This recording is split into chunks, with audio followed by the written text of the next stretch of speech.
गणपती बाप्पाची महती. नमस्कार मित्रांनो, आज आपण आपल्या लाडक्या गणपती बाप्पाच्या विविध रूपांबद्दल आणि त्यांच्या महिम्याबद्दल बोलणार आहोत. साष्टांग नमन.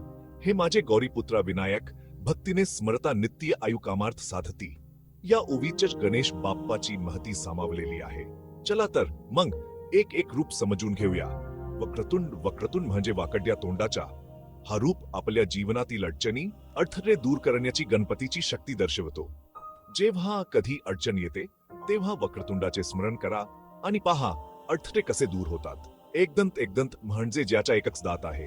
हा रूप आपल्याला सांगतो की अपूर्णता ही एका प्रकारची पूर्णता आहे. आपण स्वतःला कधी अपूर्ण वाटत असेल तेव्हा एकदंताच्या रूपाकडे लक्ष द्या. अपूर्णतेमध्येही किती सौंदर्य असते ते अनुभवा.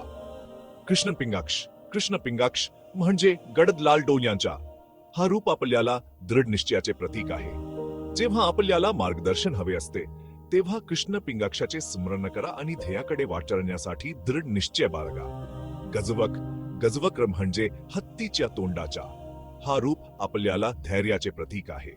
जीवनात संकटे येतात तेव्हा गजवक्राचे स्मरण करा आणि आपल्या आतल्या धैर्याला जागृत करा. मित्रांनो, गणपती बाप्पाचे हे विविध रूप आपल्याला जीवनाच्या प्रत्येक वळणावर मार्गदर्शन करतात. त्यांच्या महिमेचे स्मरण करा आणि प्रत्येक संकटाचा सामना धैर्याने आणि भक्तीने करा. गणपती बाप्पा मोरया. आजच्या व्हिडिओसाठी इतकेच.